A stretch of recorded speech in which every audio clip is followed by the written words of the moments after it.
One of the most prolific fighters in U.S. history, the F-4 has been assigned to Air Force units in Europe, the Pacific, stateside, our Air Guard Reserve forces, as well as the Air Forces available around the nation.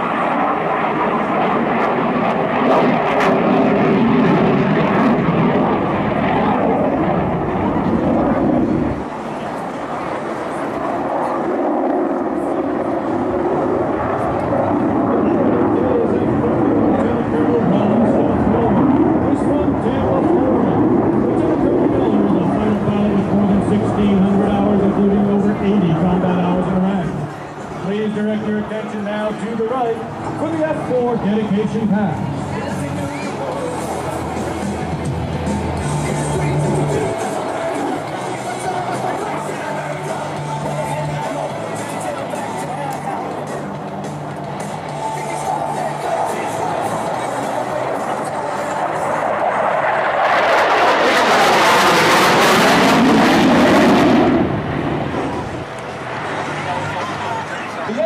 Did service originally with the U.S. Navy upon entry into the Vietnam War. Adopted for use with the U.S. Air Force, the aircraft quickly gained fame as a leading fighter of its era. Capable of carrying over 16,000 pounds of ordnance, the F-4 was well suited as a multi-role fighter conducting both air-to-air and air-to-ground missions. So versatile, combat-proven fighter, the F-4 was rapidly adapted and modified to support other missions such as reconnaissance and wild weaseling. Highly the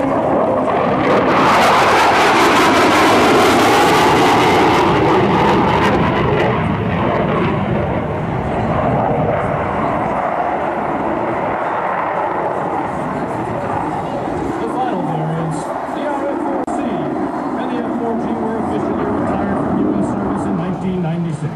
The airframe was then adapted for use as an unmanned drone and re-entered into service in 1997. Today's F-4, officially designated the QF-4E, is fully remote capable and will, following its time as a manned target, enter the final phase of its life cycle as a fully unmanned aerial target. In this capacity, it will continue to serve with distinction as a platform against which to test modern air-to-air and air-to-surface missiles. From cradle to grave, the F-4 simply refuses to give up. Phantoms forever. Ladies and gentlemen, Vinny Iovine, how about a nice round of applause for him, for Lieutenant Colonel Ron Miller in the F-4 Phantom II. Take a look. This airplane is actually outfitted to fly pilotless from the ground. Navy and the Air Force, both the Thunderbirds and the Blue Angels used the Phantom as their demonstrator jet in the early 1970s.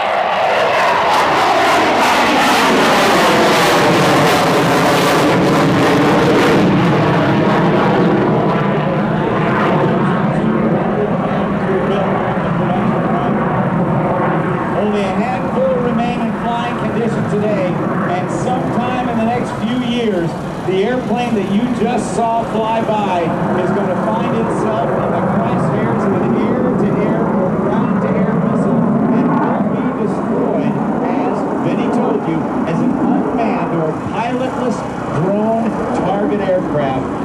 So an actual combat fighter pilot or somebody on the ground can have a live missile actually hit a real target.